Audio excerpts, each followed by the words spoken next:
Desa Karangrejo pada tahun 1970-an adalah tempat yang sederhana, tenang, dan terpencil, dikelilingi sawah, hutan kecil, dan jalan tanah sepanjang beberapa kilometer yang hanya diterangi lampu minyak setiap malam.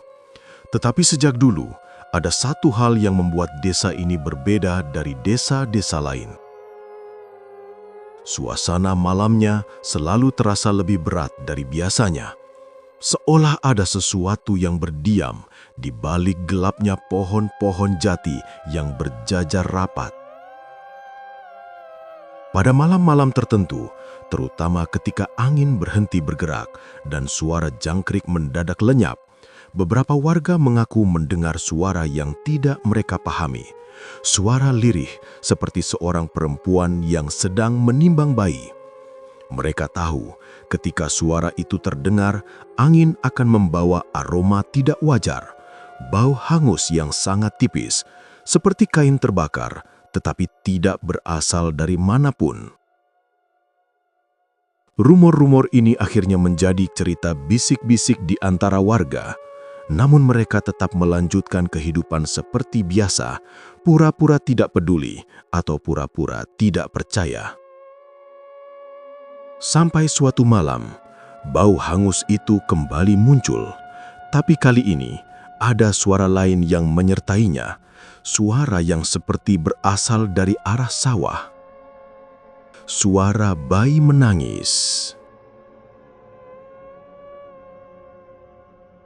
Dulu, sebelum legenda itu terjadi, di salah satu sudut desa, hiduplah seorang perempuan muda bernama Rina, berusia 23 tahun. Hidupnya sangat sederhana. Ia tinggal di rumah kayu kecil bersama suaminya, Raga, yang beberapa bulan lalu menikahinya setelah Rina menjadi janda. Suami pertamanya meninggal akibat penyakit yang serius hingga meninggalkan Rina sendirian tanpa keturunan. Rina adalah wanita lembut, sabar, dan penyayang.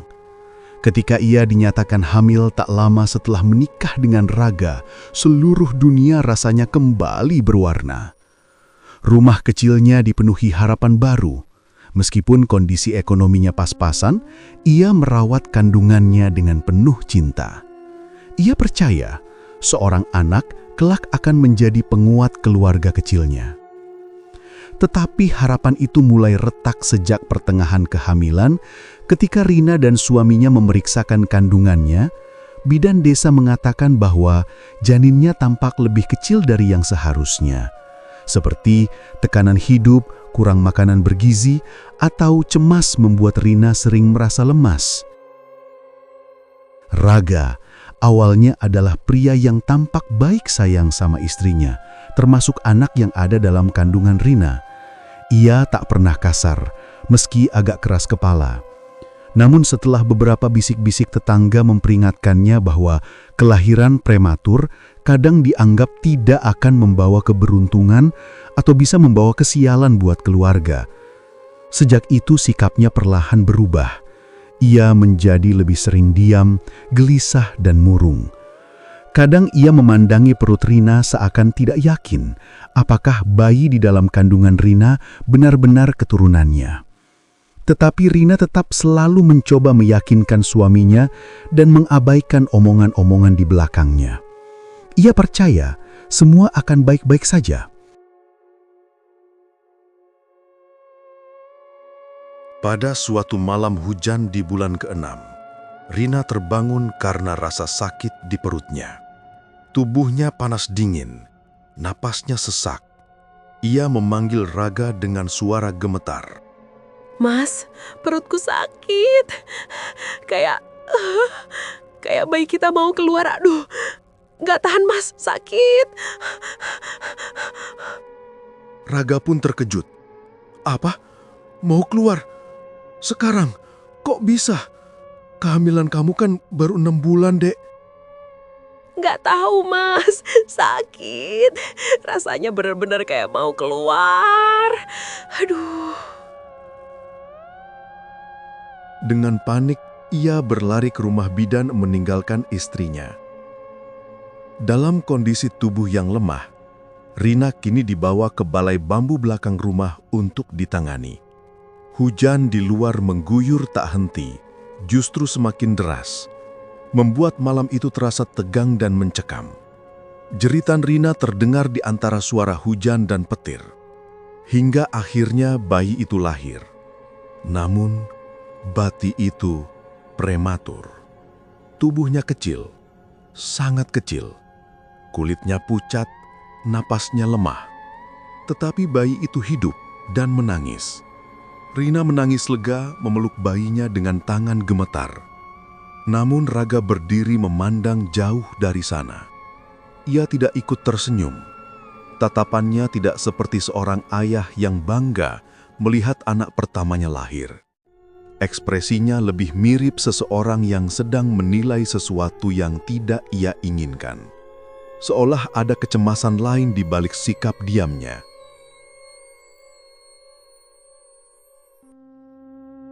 Beberapa hari berlalu. Bayi mereka terus menangis hampir setiap malam, bahkan hingga menjelang pagi. Warga desa mulai mengeluh, karena suara itu terdengar sampai luar rumah.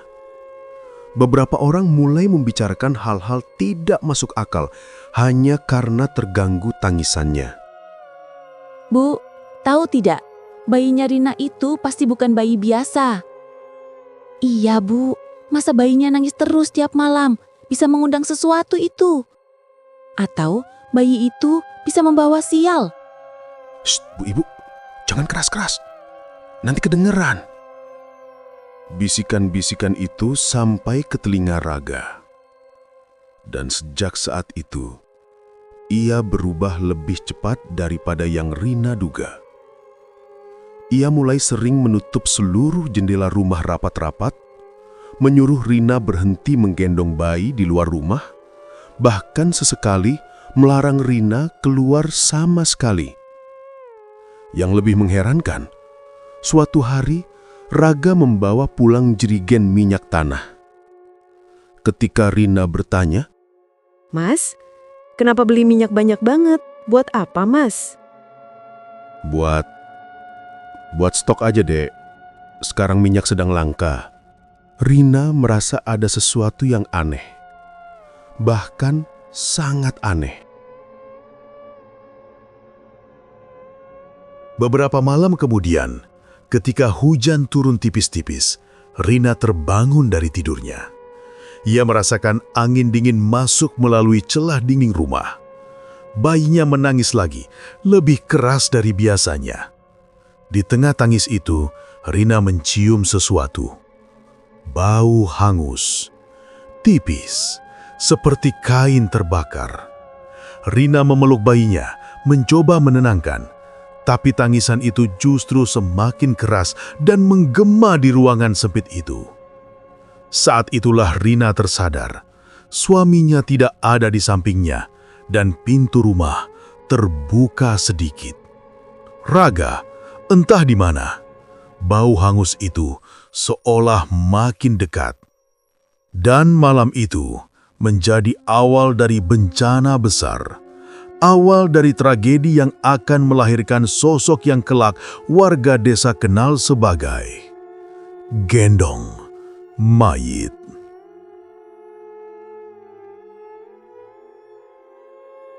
Desa Karangrejo kini mulai memasuki musim hujan, ketika desas-desus soal Rina dan bayinya semakin menjadi-jadi.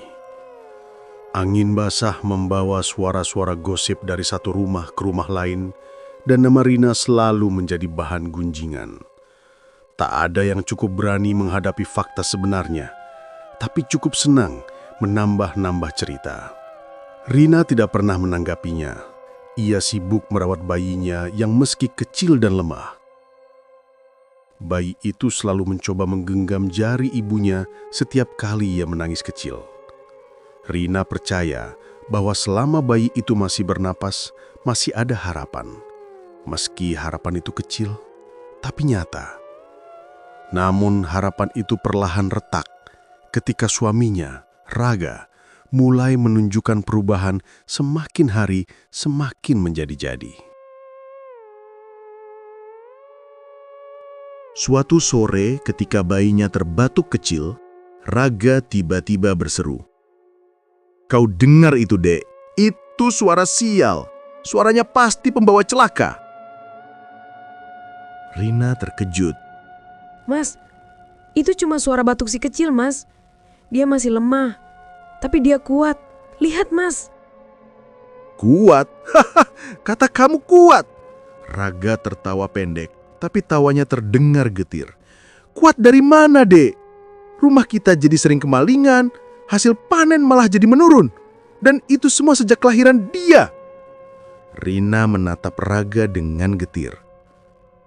Mas, tidak boleh seperti itu. Jangan bicara sembarangan. Itu anak kita, Mas. "Anak kita? Hahaha, kalau itu anak dariku sudah pasti normal. Jangan-jangan ini kutukan yang kau bawa ya kan? Hah? Ingat, Dek, desa kita ini punya adat dan kau harus patuh pada adat itu.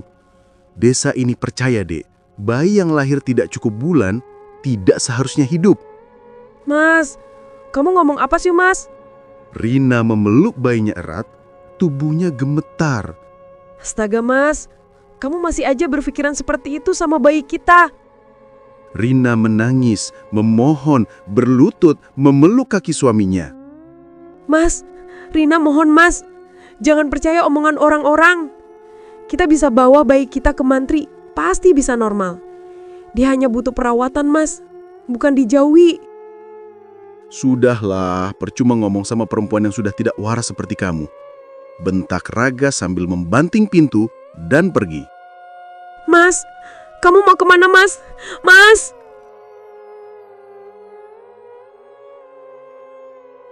Suatu malam, Rina terbangun karena mendengar suara kayu bergesek. Ia bangkit dari tikar dan melihat siluet seseorang bergerak di dekat panci besar tempat mereka biasa merebus air. Saat matanya menyesuaikan kegelapan, ia melihat Raga. Pandangannya liar. Tangan kirinya memegang seikat jerami kering. Tangan kanannya membawa sebilah parang kecil. Mas, kamu sedang apa? Suara Rina bergetar. Raga menoleh perlahan, sudut bibirnya terangkat menjadi senyum miring yang tidak pernah Rina lihat sebelumnya.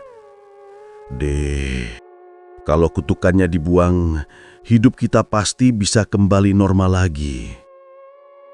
Kutukan apa, Mas? Maksud Mas apa?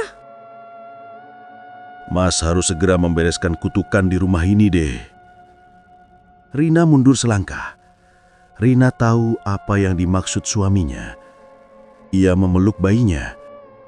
Mas, jangan. Mas, tolong. Itu anak kita.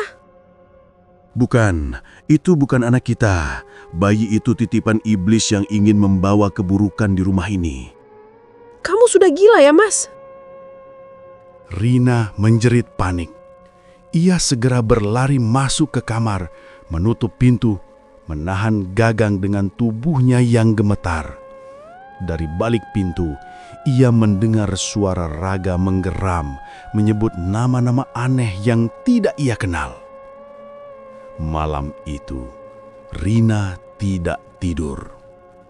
Ia hanya duduk sambil menggendong bayinya yang menangis lirih. Air matanya jatuh tanpa henti. Ia sadar, jika ia tidak melakukan sesuatu, suatu hari Raga akan melakukan hal yang tak terbayangkan. Dan malam itulah pertama kalinya Rina tersulut pemikiran untuk kabur, membawa bayinya jauh dari desa sebelum semuanya terlambat. Ia tidak tahu bahwa keputusan itu, keputusan yang lahir dari ketakutan, justru akan menyeretnya pada tragedi paling kelam yang pernah disaksikan desa Karangrejo.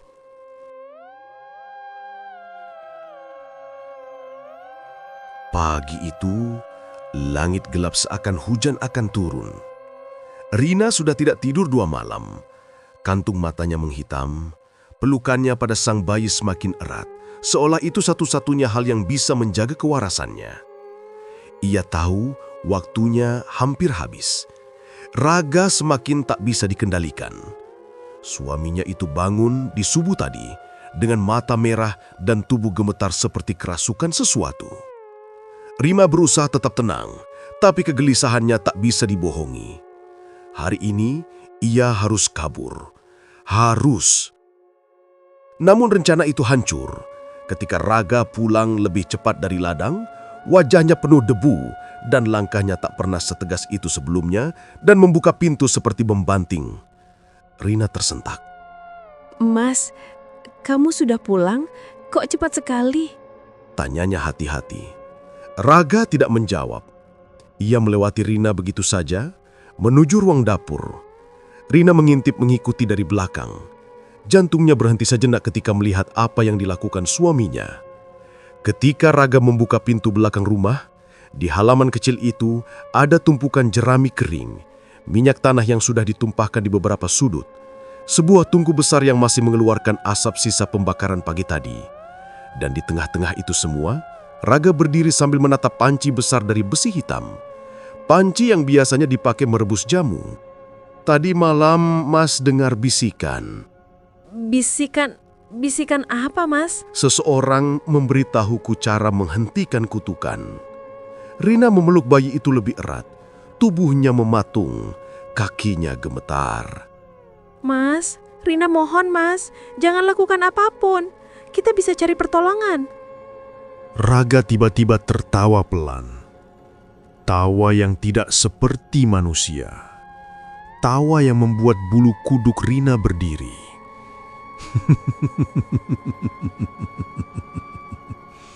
Tidak ada pertolongan untuk pembawa sial deh. Lalu Raga menoleh. Mata itu bukan mata suaminya lagi. Ada kegilaan yang tidak pernah Rina lihat sebelumnya. Ada keyakinan aneh yang membuatnya ngeri. Serahkan bayi itu. Raga mengulurkan tangan. Tidak, Mas. Jangan sakiti bayi ini, Mas. Dia tidak tahu apa-apa. Mas, kumohon, sadar, Mas. Sadar, dia ini anak kita. Bukan, itu bukan anak, bukan darah dagingku. Raga maju satu langkah. Mas harus cepat melenyapkan kutukan itu. Kutukan apa, Mas? Tidak ada kutukan di rumah ini, Mas. Rina menjerit sambil memutar badan, berlari ke dalam rumah, berusaha bersembunyi. Namun langkah Raga lebih cepat. Ia menarik rambut Rina, membuat perempuan itu terjatuh keras ke lantai. Bayinya hampir terlepas dari pelukan, menangis keras. Rina, berikan anak itu. Raga meraung, suaranya seperti bukan suara manusia. Rina berusaha merangkak mundur. Mas, kumohon, Mas. Jangan. Dia tidak salah. Dia tidak tahu apa-apa, Mas. Raga memegang kain gendongan bayi itu dan menariknya paksa. Rina melawan sekuat tenaga, tapi tubuhnya lemah. Sementara Raga didorong oleh keyakinan buta dan ketakutan yang berubah menjadi delusi. Akhirnya, dengan tarikan kasar, bayi itu terlepas dari pelukan ibunya. Mas, jangan, Mas. Jangan.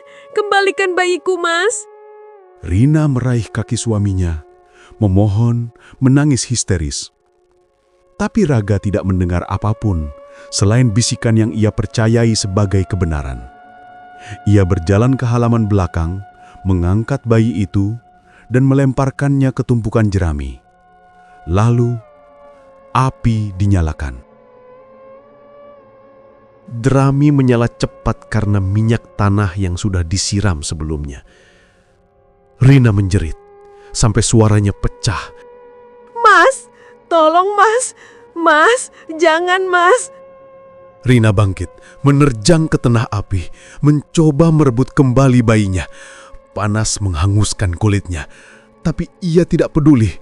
Rasa sakit bukan apa-apa dibanding derita seorang ibu yang melihat anaknya dalam bahaya. Yang terdengar hanya tangis bayi yang makin melemah, makin lirih, sampai akhirnya sunyi.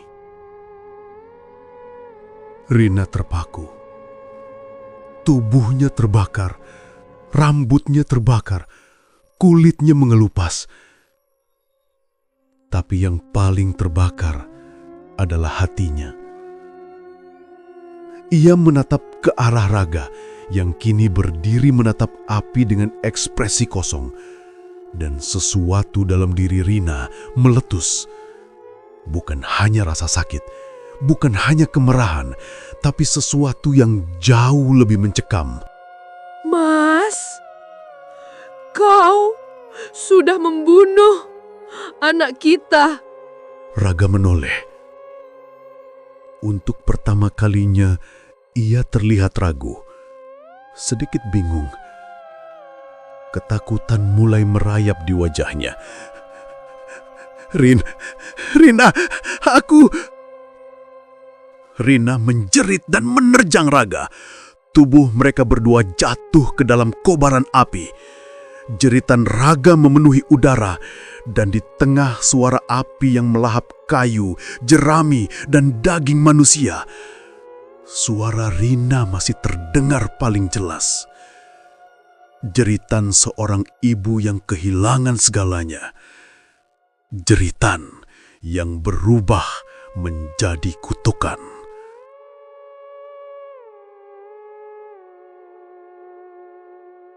Di detik-detik terakhir hidupnya, ketika tubuhnya runtuh dalam api, Rina menggendong bayi yang sudah tak bernyawa itu sekali lagi. Sebelum jiwanya lepas, ia berbisik. Kalau aku tak bisa menyelamatkanmu di dunia ini, aku akan mencarimu di dunia manapun. Api membungkus mereka bertiga. Dan malam itu, Desa Karangrejo menjadi saksi kelahiran satu arwah yang tidak akan pernah tidur tenang. Api yang menelan tubuh Rina dan bayinya padam menjelang subuh, meninggalkan bau daging gosong yang merayap sampai ke batas desa. Warga berdatangan, terguncang dan ketakutan. Tapi mereka hanya menemukan abu hitam, sisa kain terbakar, tanah yang hangus terbuka seperti ada sesuatu yang bangkit dari bawahnya. Yang paling menggentarkan adalah tidak ditemukannya jasad Rina maupun bayinya. Abu yang tersisa terlalu sedikit, seolah tubuh mereka bukan sekedar terbakar, melainkan hilang. Sementara itu, Raga ditemukan tak bernyawa di dekat tungku besar. Tubuhnya hangus, tapi wajahnya mengeras seperti orang yang melihat sesuatu yang tak mungkin dipercaya sebelum mati. Rumah itu segera dibiarkan kosong. Tidak ada yang berani membersihkan atau membongkar puingnya. Beberapa warga yang mendekat mengaku mendengar suara samar. Nak, diam ya sayang. Jangan menangis. Ibu di sini. Beberapa hari kemudian, Desa Karangrejo kembali ke rutinitasnya. Tapi ketakutan menggantung seperti kabut yang tak melihat matahari. Sampai malam itu tiba. Keluarga Wasto tinggal di rumah paling dekat dengan bekas rumah Rina. Malam itu, Wasto terbangun karena mendengar suara seperti kain basah yang diseret di jalan tanah. Kers, kers. Pelan, tapi ritmis.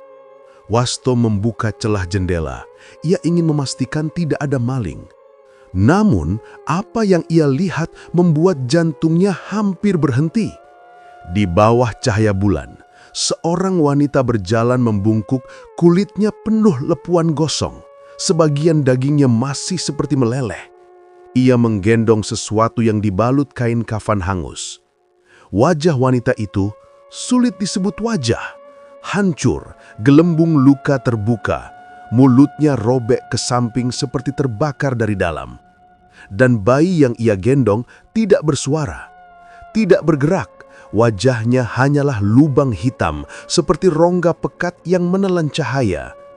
Wanita itu menatap ke arah rumah Wasto, meski jendela hanya terbuka sedikit. Kepalanya bergerak patah-patah. Kemudian ia tersenyum. Astagfirullah, apa itu? Wasto langsung menutup jendela, gemetar, mulutnya terkunci. Istrinya menghampiri. Mas, ada apa mas? Kok mukamu pucat sekali? Tidak apa-apa, Dek.